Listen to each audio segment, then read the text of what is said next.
If a stranger calls out your name on an empty platform in the middle of the night, don't answer. Not the first time. Maybe not ever. Cole didn't know that rule going in. By the end of this night, he wished somebody had carved it into his skin. It was 1:15 in the morning when the train started slowing down, cutting through a darkness so complete it felt solid. Outside the window, there was nothing but black, broken only now and then by a single yellow porch light blinking past in the distance before disappearing again. Almost everyone in the car was asleep. Almost. One passenger was still awake, a young man named Cole, 22, backpack between his knees, staring out at nothing. The older man across from him leaned forward.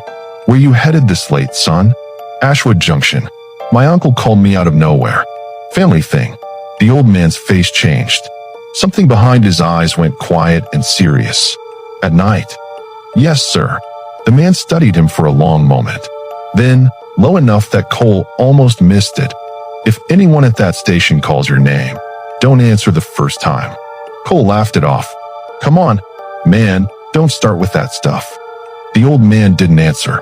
The train's horn let out a long, low whistle, and the platform came into view. A small station, 2 flickering lights, a boarded-up ticket window, and a silence so complete it felt like nobody had set foot there in years. The train stopped. Cole grabbed his bag and stepped down. Seconds later, the train pulled away with another whistle, swallowed by the dark, leaving Cole standing completely alone on the platform. He looked around. In one corner sat the station master's office, padlocked. Then, from somewhere behind him, a voice, so quiet it barely qualified as sound. "Cole." His whole body went rigid. He almost spun around on instinct, and then remembered what the old man had said. "If anyone calls your name, don't answer the first time." He forced himself still. A few seconds passed in dead. Lips. Pale. Cold. Forming a strange, slow smile. Breath visible in cold night air around her. Fearful face. Marcus' face going completely white with terror. Rain dripping from his hair. Eyes wide. Mouth open. Body completely frozen. Skull. Side view of Marcus and the woman facing each other at shelter. Rain pouring between them. Lightning exploding behind her. Ghost. Marcus slowly backing away one step at a time. Eyes never leaving her white, empty eyes. Fog swirling around both of them. Anxious face with sweat. Old white, bearded man Earl running through rain toward Marcus. Face pure terror. Shaking hands reaching out desperately. Old man. Earl grabbing Marcus by the arm hard. Pulling him away from the woman. Both running toward small coffee shop lights. Person running. Small coffee shop at night. Warm yellow light glowing inside. Rain hammering old tin roof. 2 men running toward it desperately. Convenience store. Earl slamming coffee shop, door shut behind them. Looking out window at empty bus shelter. Woman completely vanished. Anxious face with sweat. Interior of small coffee shop at night. 2 terrified men at table. Steaming coffee cups. Flickering light overhead. Rain on windows. Hot beverage. Close-up of old Earl's weathered face telling story. Eyes haunted. Voice barely a whisper. Hands wrapped around coffee cup. Crying face. Flashback. 3 years ago. Beautiful young woman Nadia in red dress at bus shelter. Hopeful face. Waiting for someone she loves. Broken heart. Flashback. Nadia checking her phone again and again. James not coming. Rain starting to fall around her at the shelter. Crying face. Flashback. Dark hands pushing Nadia toward railroad tracks. Her terrified scream. Rain. Darkness. Betrayal. Face screaming in fear. Flashback. Railroad tracks at night. Blinding train light coming fast. Nadia's last moment. Then only darkness and silence. Skull. Flashback. Railroad tracks empty after. Rain washing everything away. Just tracks. Just silence. Just gone. Face without mouth back of coffee shop wall. Slow deep scratch marks appearing in old wood. Like long fingernails dragging deliberately. Fearful face. Woman over 39. Chris, we have to go. They ran to the door. Locked from outside. They threw themselves against it. Screamed through the window. Martin kept walking. Diana's eyes went red. Her body convulsed. She snapped the ropes like thread. She climbed out of the wheelbarrow. Martin ran. Diana caught him. What happened next was not something Maya or Chris watched for long. Skull. By morning, Diana had disappeared into the bayou woods on her own. The door in the wall had opened and taken her. When they finally broke out of the post office, they found Darkwood in mourning for Martin. Mayor Brooks told everyone Martin's wife had run off with another man. "They're lying," Maya said to Chris. "We saw everything." Face with steam from nose. 2 weeks later, Maya sat watching from the post office when she saw a father leading a teenage girl down the road toward the bayou woods. The girl was crying. "Dad, where are we going?" "Where you're going will make our crops grow again.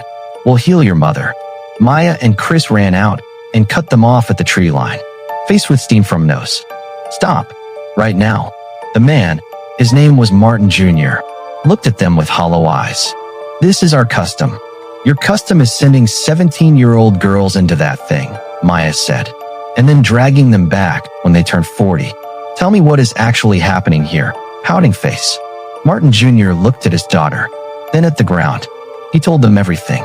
Generations ago, Darkwood was dying. Disease. Crop failure. Drought. Desperate men turned from God and built a statue in the bayou and called into the darkness. Something answered. It called itself Moloch. It offered health, eternal youth for the men, good harvests, clean water, no disease. In exchange, every girl who turned 17 would be brought to Moloch for one night. He would return her by morning. But when she turned 40, her body would change, become monstrous, violent, dangerous. So before her 40th birthday, the men of Darkwood brought their wives and daughters. Everywhere, overwhelming, almost nauseating in its sweetness. 5 minutes and they reached the center of the orchard. An old stone well, dry for a long time. The woman with the basket stood beside it. The wind came suddenly. Her veil lifted. All 4 men stepped backward at the same moment. Her face was not impossible, not monstrous, just wrong. Beautiful once, clearly. But the beauty had gone through something that had taken a very long time and had not been gentle. Face screaming in fear. 100 years, she said, and nobody ever came to find out the truth. What truth? Raymond said. He was the only one who could form words. My name was Clara Mae Jackson. I lived in Sweetwater in 1924. My husband James and I owned this orchard. The whole grove. Best peach trees in 3 counties. Crying face.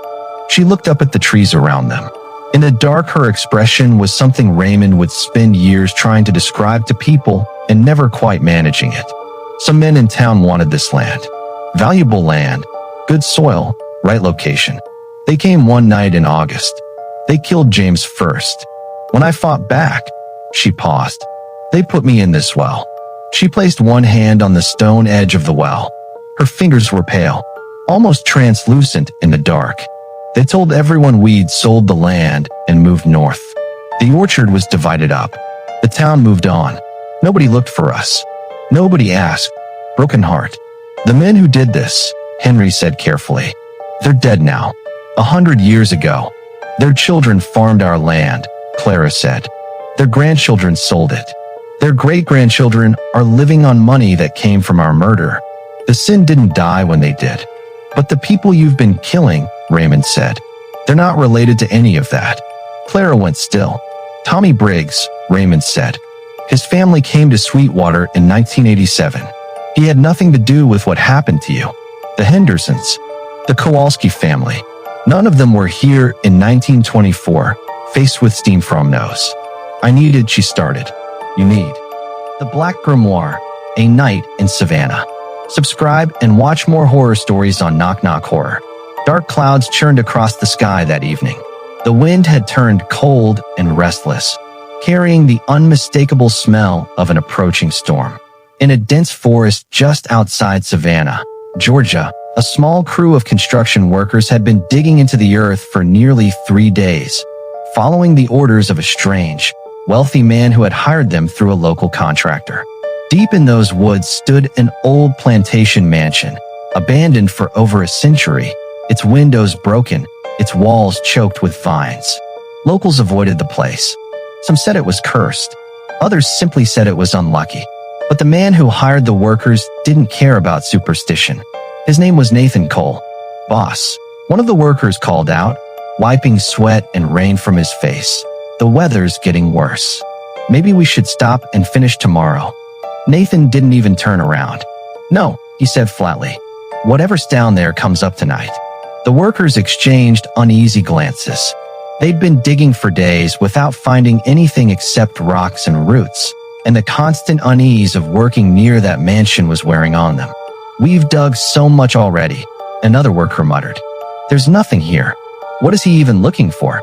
No one had an answer. They kept digging anyway, driven by the money Nathan was paying them, far more than the job should have been worth. Then, just as the rain began to fall harder, a shovel struck something solid. Wait, something's here, the workers shouted. Dig it out, dig it out. The crew gathered around, clearing away wet soil with their hands until they uncovered it. An old iron box, corroded with rust, its surface covered in strange carved symbols that none of them recognized.